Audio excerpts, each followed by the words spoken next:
Today on What Went Wrong, we talk about how to use the that happens to you in your personal life and put it into your projects.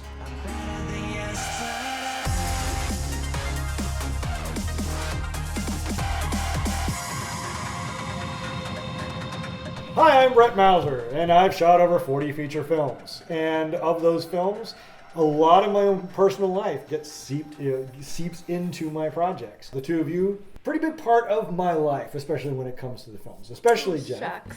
And Maggie, you've been... See, Nikki has been along. How many times are you going to call me Maggie? Time. That's why he names my character Jeff. Makes it easier. It does. And when I get on set, I'm always calling people by their, we still don't know whether his name is Ruby or DeMarcus. Ruby has to go out, I'm sorry, DeMarcus, you're Ruby. You have to leave. So you guys are good people to talk about this. You know things that happen on behind my life. You know the behind the scenes stuff that a lot of other people don't know about. And I know kind of the vice versa of y'all. So how is there, from an acting standpoint, would you say that there's a line that you don't cross when you're bringing your personal life into a project or things that, how would you define a line if there was one? It's really hard to not take what's happening in your personal life and put it in your performance.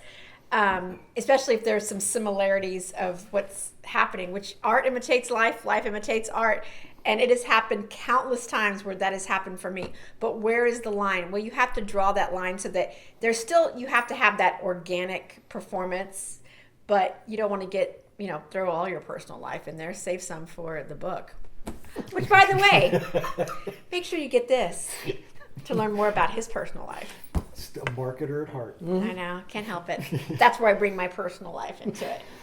Now, have you ever written any projects? I think you have, haven't you? Yes. Yeah, so I've always been part of the writing process. More of my writing background has been for stage productions or TV copy or radio copy.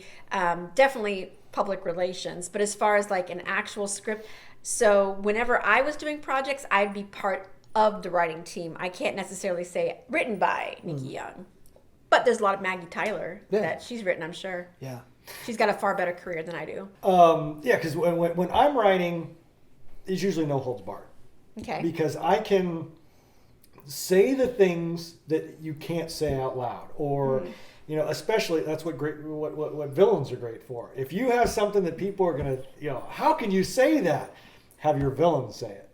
And that, and that way you stay out of trouble and you become a brilliant writer because, wow, that's really dark and horrible and a horrible person. Thank you. I'm glad I didn't say that. So what are you saying? That I'm a dark and horrible person. Did Maggie have horrible things to say that you made her say? Yeah, actually, I think I had her say some horrible things just so that I could, really? to get them out. And... Hurry up, you needle wanker! This is the biggest story this town has ever seen. God. Why do I keep getting stuck working with you? Is crack whore one word or two? Two? God, you needle wanker! I don't have all day! I think she's misunderstood. I think she meant them all with heart. Well, it's funny you say that because she was such an interesting character because I made her as evil as I could.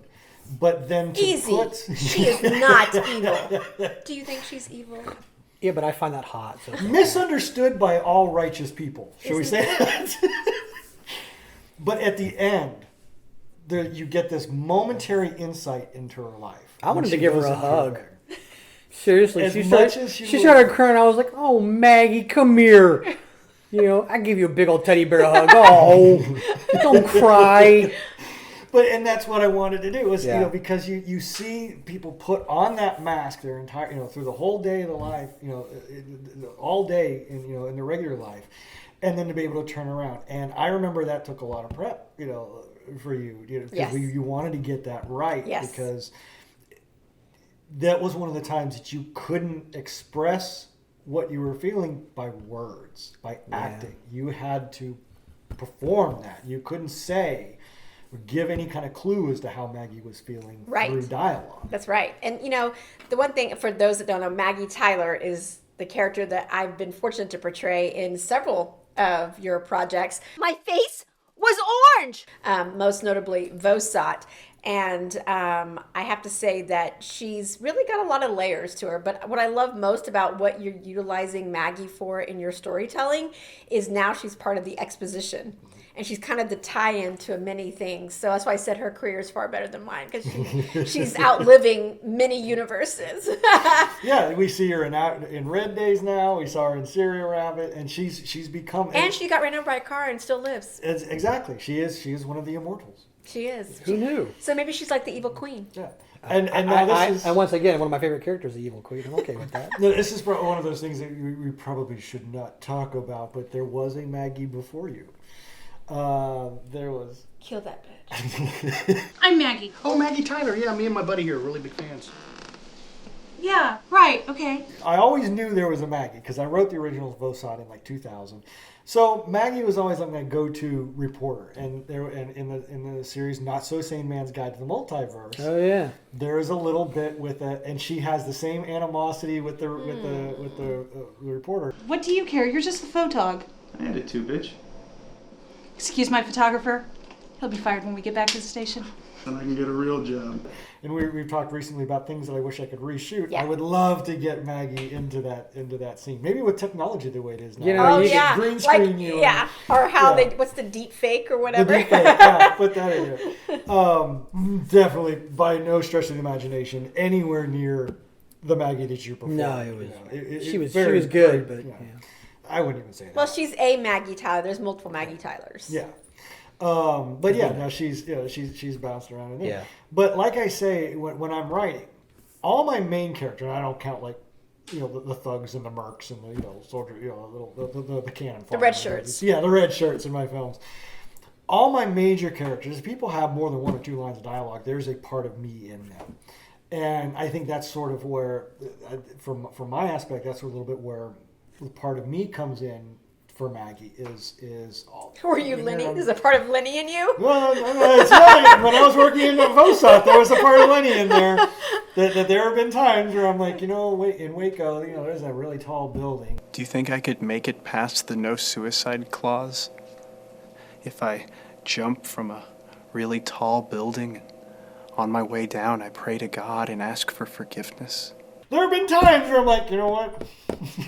Could I? Well, I might, but that's the whole afterlife burning in hell thing that I'm not really crazy about. Maybe there's a loophole. Do you remember my first Maggie Tyler appearance? You talking about the packet, the news package? Is it Channel 1? Yes, with Daxton as the super... That's like a bonus feature. Yeah, it was. I think that's a bonus feature on the DVD. That's now. awesome. I had no idea how important Maggie, but fun fact, I've used Maggie Tyler interviews in my news reporter reel. That's awesome. Yeah. My hosting reel. As you should. I know.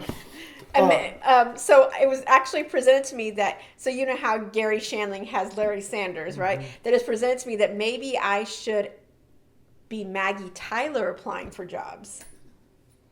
That would be awesome. A lot of reporters have different names. That's not the name they were given with. That's fantastic. Wouldn't that be amazing? Yeah. I would actually pay good money to watch someone.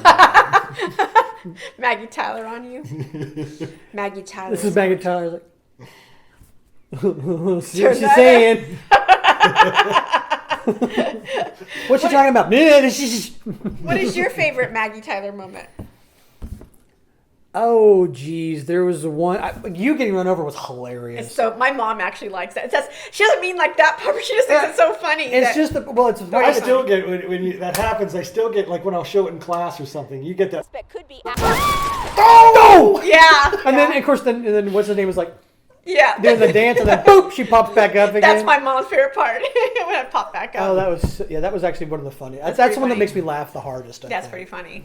So my first time appearing in one of your projects, though, I played Julia, and so we're talking about bringing your personal life into a project.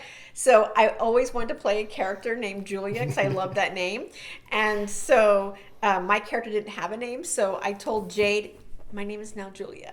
So I'm Julia in this film. Funny thing about this is I think it was just within the last year you brought this to my attention.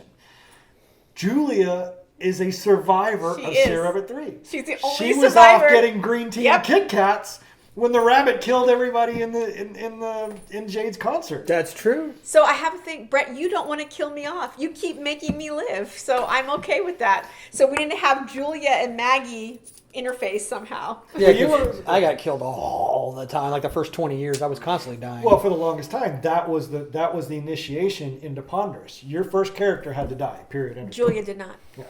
So my first 50 characters died. So I guess I haven't been fully initiated then. Yeah. Well, except one guy who got his arms ripped off by 2 cars. Tale of Two Cities. Yeah. So because I put it on the test. You put it, yes. So when Julia goes out, like I said, I named myself Julia. You had, I don't know, you had mentioned that every character is a little something with you in that. That was like just a throwaway character. It's really more of just some fun things. Mm-hmm. But my favorite line we wrote, talk about me writing. We wrote this together is the Craigslist line. So I felt like Julia needed some sort of fun exit. And have you seen this movie? Which one is it? Sierra Rabbit 3. Oh, yeah. And so I have a small part. So, Jade says, where do I find these people? Craigslist. So for a long time, we used to say that, where do we get Craigslist? And so I also love the lines like, great turnout, and so it's just, she's so fun. It's her perspective. I use snippets of that, in other little projects where it's just, like these, where, I make a comment and she's Craigslist. Yes. Where the hell did you get a midget to toss? Craigslist. So that's where I put my personal, so my Ever the marketer, by the way, get the book. Ever being the PR person, marketer, wanting to highlight people and showcase their abilities, that's why I look for the positive. Great turnout, that is me. Yeah. Making sure that Jade had whatever he needs, that's me. So that was my first time working with you, so I really wanted to make sure that you saw what I can do and have some fun with, just taking a few lines and really bring them to life. So I guess I did put some of my own in there. Well, not to... But for the record, and I want this noted, there is nothing of me in Maggie Tyler. Give me some. Okay, that's coronavirus. And that is a good point, though, because I do wonder how did I settle in on you being Maggie? Because you didn't strike me as a Maggie. How did this happen? I think it was just a Nikki really wants to work with us and do something. It was a Christmas miracle. But again, you fell in love with that character so much that inspires it. Not necessarily change the subject, but it's still in the same air. When when you and I started working together, and I mean, people made fun of my films for the longest time. As an actor, was there any hesitation to work on Ponderous films? I mean, because I know there were other filmmakers that would say, if you ever work on a Ponderous film, you're not working with me. So where's the was there hesitation? Was there concern about working on Ponderous films? Yes. I did not want to get naked. That was never really that's not really our reputation. I know, but that's what I knew. Scenes? That's what I knew before. I was like, me either. So I didn't want to have a nude scene and only be in a horror film genre. And I was like, and that's when we had that a schmoozing event, and I got to learn more about it. I was like, oh, okay, that's crap, right? So there was hesitation of what I understood, and that was just the perception. Yeah. But once you get to know, then it's a fun place to be on a set. I have a philosophy. There is a lovely actress who did a movie called Enchanted April, and she was winning an award. And during her speech, she said, I would rather suffer shooting a film than suffer watching it. And so I always feel that way. I would rather suffer shooting than suffer watching. And so when making a decision, whomever the filmmaker is, And I want to make sure it's a safe environment, but meaning that I would suffer, meaning I'll work all hours, not meaning that I will put myself in an unsafe, compromised situation, but I would rather go through that process. I don't want to watch a film and go, oh, I did that movie, and I didn't feel that way. because I also knew that you were growing as a filmmaker too. Are there things that went wrong? Yes. Are there things that can be improved? Yes. But that's with every project, and I took that mentality, that philosophy, and I go, okay, well, it's the same thing if you worked in a retail shop. Do you want to work in that retail shop or that retail shop? Well, every experience is going to bring you more knowledge. And so, no, once I got through the initial concerns was the perception, no problem. And I've had fun working with you. Well, that's what I always try to have, fun on the sets. I want to have people play characters that they have fun playing, and that's one thing is whether it's, whether you're worried about quantity, quality of films or whatnot. The one thing you can say about my films is they're unique. They always have something crazy and zany or something unique about them. There's been so many actors and actresses, or I've said, they've come to me before and they say, I would never have been able to play this type of character. And that's something that I'm proud of, that I get to, whether, some films are bad, some films are good, but I get to give the actors something that they normally don't get to, because they'll get typecast, somebody's going to play the mom in every film that they ever play. Mm-hmm. Now, this person's getting to play the badass hit chick, the one that goes around killing people. Oh my God, I never get to play that, and she'll never get to play that again, but she got to play that in one of my And films. The thing is, you could find someone like that who is going to be playing out of type, and it adds to the film in cases, because everyone's like, no one suspects the mom. Yeah. No one would think that she's walking into places going, hi everybody, and then taking out 4 or 5 people and, smiling, and off she goes. And well, some of the people that I've cast in your films, I did that for that very reason, that they expressed concern with me, like, oh, I'm never going to get cast in that. It's like, let me work that out. Let me figure that out. And I did that with other filmmakers too. I know a guy. I know a guy who does a thing with a thing. And, so I always know, though, the one thing that I appreciate with you is transparency, is that this is what's going to happen, and you don't make any qualms about it, and you don't try to sell it and with, oh, this is going to be, theatrical release and Steven Spielberg quality. You say, this is an opportunity to have some fun, make a movie, get together, and let's see what happens. Yeah. And I like that. I think one of you was talking about Spielberg. I remember one of the critiques or something people would say, another filmmaker in town said, when they heard about my 10 feature films in 1 year, the Innocent Saga, oh, what's he think? Does he think he's the Spielberg of San Antonio?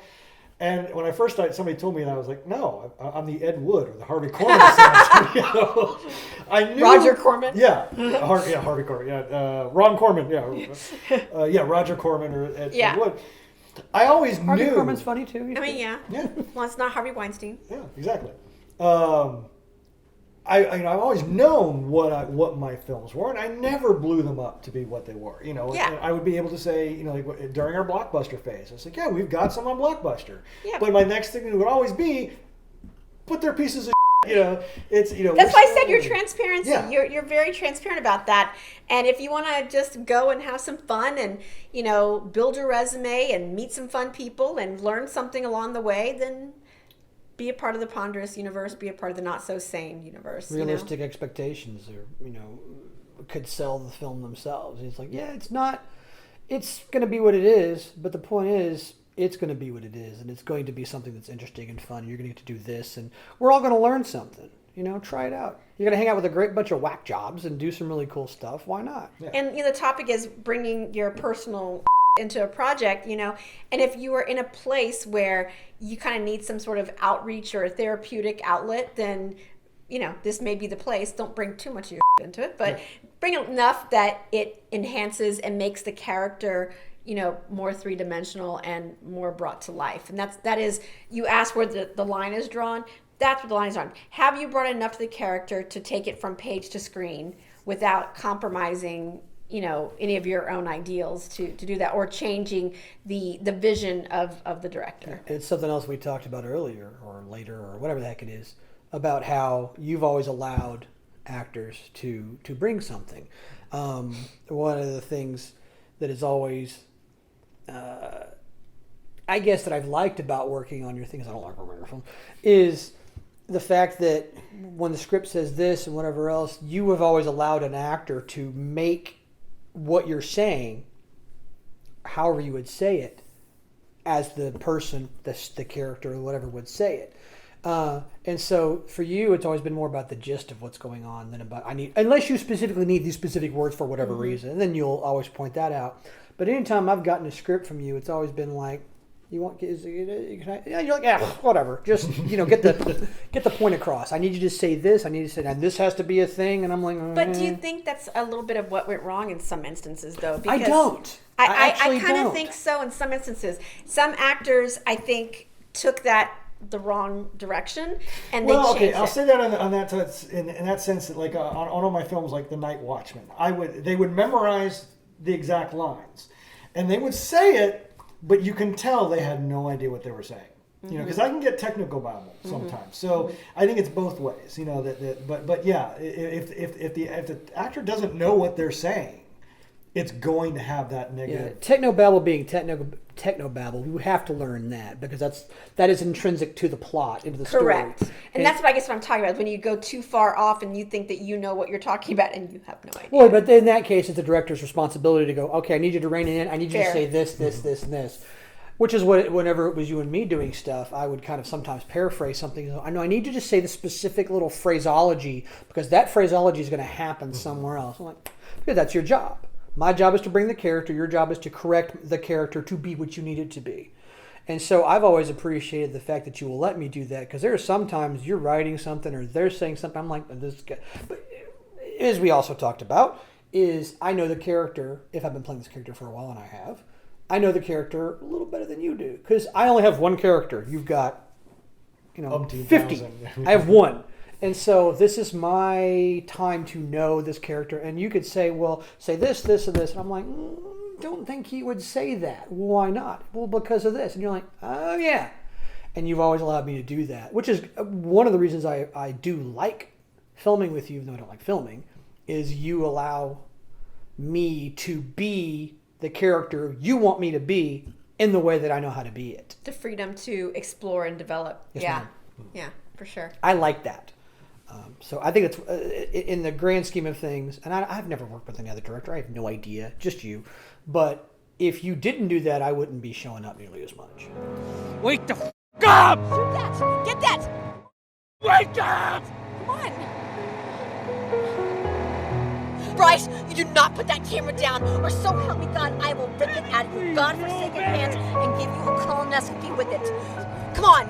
Maggie, the man just lied. Now, or you will not have a job by the time we get back to the station. So help you God, and I will personally see to it that Kimball gets the best of his life to ensure that. Let's go. Okay, you had mentioned that you don't even know how you got to getting to me. How did you write that for me? Like why? We never really circled that, finished that conversation. Well, Maggie was a character, in there. How I knew that you would be perfect for it, I have no idea. I had nothing to do with it, but I could see the whole bouncy, very happy, very bright kind of thing. Because the character of Maggie Tyler is highly energetic. That's one of the reasons I like her. It's because she's got energy and she's bouncy. Not bouncy like happy, but like she's all over the place. And she has this almost frenetic energy. And you could see that in Serial Rabbit, the whole, hi, Craig, and so you take that kind of happy, bouncy, whatever, and then it's the same kind of energy. You just say, okay, remember how you were happy, bouncy before? Yeah, I need you like psychopathically frenetic. Done. And you could go, and so I could see why, like I said, I had nothing to do with that decision, but it's what decision I would have made. Because I could see, you look at someone's look, and the way they're doing something, it's like the one girl who played, what's her name in Red Days? Seamara. What's it? Seamara. Right. It was her eyes. She had this look of almost like crazy look in her eyes, like Michael Keaton in Batman. He looks like he's nuts. He's perfectly normal, but he looks nuts. You had that kind of energy. And I could totally see, once again, but I could totally see you taking the character of Maggie Tyler and making her into what she was, given your performance before. I think it's a natural fit. It seems to just, as far as I'm concerned, it was a logical progression. Completely logical. Perfect. Thank you. I've always wanted to see Maggie. My mom has always wanted, like, there's these movies about morning news shows like Morning Glory or Good Morning or whatever. There's several of them. And I think there's even a late night one. Having Maggie finally make it to nationals and what that world would be like. Like, what would she be like, you know? It made sense to me. I mean, I could see what's her name in Civil Rabbit and Maggie Tyler. And it's like, oh, that makes... Julia. Her name is Julia. I like Julia. Hi, I'm Brett Mauser, and I wrote the book on how to make a movie with no money. And here it is. See, it's got pictures and everything. So head on over to our website, notsosane.com, and get your digital or paperback copy today.